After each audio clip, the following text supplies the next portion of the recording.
Morning, everybody. BushCat Daryl here with my girl Shaun. She's we've known each other for what, 30 plus years now. And she rode the airplane before, but we're going again this morning. Ride along. Well, here we go. They say Shaun rode the airplane before. She rode in the Cessna back when I was hauling skydivers. She actually made a few jumps back in the day. We were all younger then, that's for sure.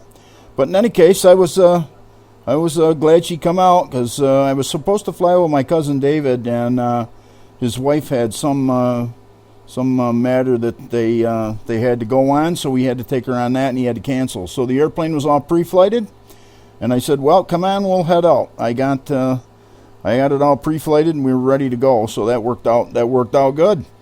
So we flew years ago, around the local area, but we never went up to the north shore of Oneida Lake where the Stone Barn Castle is. So I said, you know what? I said, let's ride up there and I'll show you the Stone Barn Castle.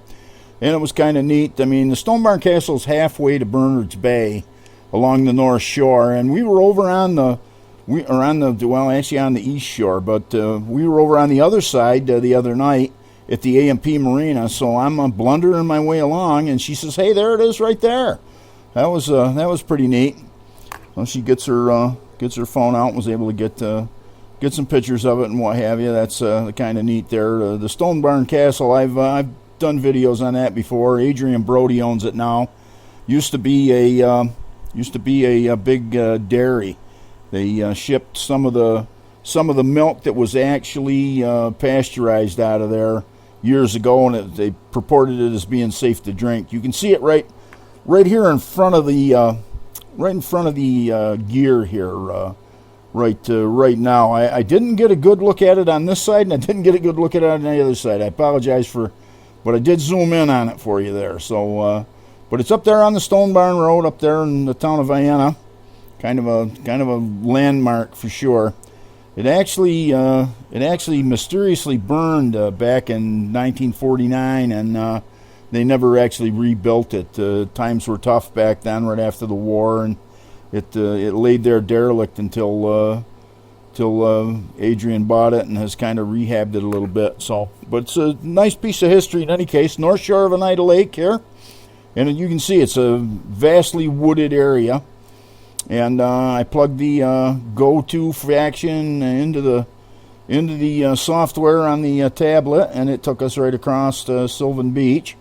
So we're scooting out right across Sylvan Beach here, and you can see the shoreline, and of course Harpoon Eddies and the lake house, and this new area condominiums that the Indian Nation bought. And I understand every unit there has a party barge. You can see them all lined up there right in front of the tire. But from the Stone Barn Castle, we headed right straight across the buckbrush right over toward home, and I actually usually line up with the runway. I'm on a left base, and I'm going to make a left turn, a 90-degree left turn to final here. This is obviously the BOCES school right here, and as we roll into the left turn, you'll see the runway come into view. And it does look short up here, and but I'm grateful. I'm grateful to the Peavy family for allowing me to cut back into the woods there and get some of them tall trees out of the way on this end of the runway. That helps a lot for landing here. But we just are scooting over the trees there, and I'm just going to go ahead and let her down in.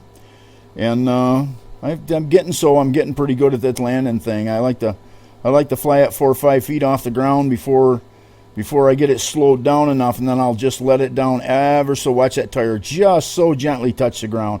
BushCat, fantastic handling airplane, and of course, as much as I fly it, you get good at it. But we taxied up to the hangar, and the reason I left this in is I wanted to show you the BushCat smile when Shaun got out of the airplane. So you'll just bear with me for a minute. And there we are, the BushCat smile.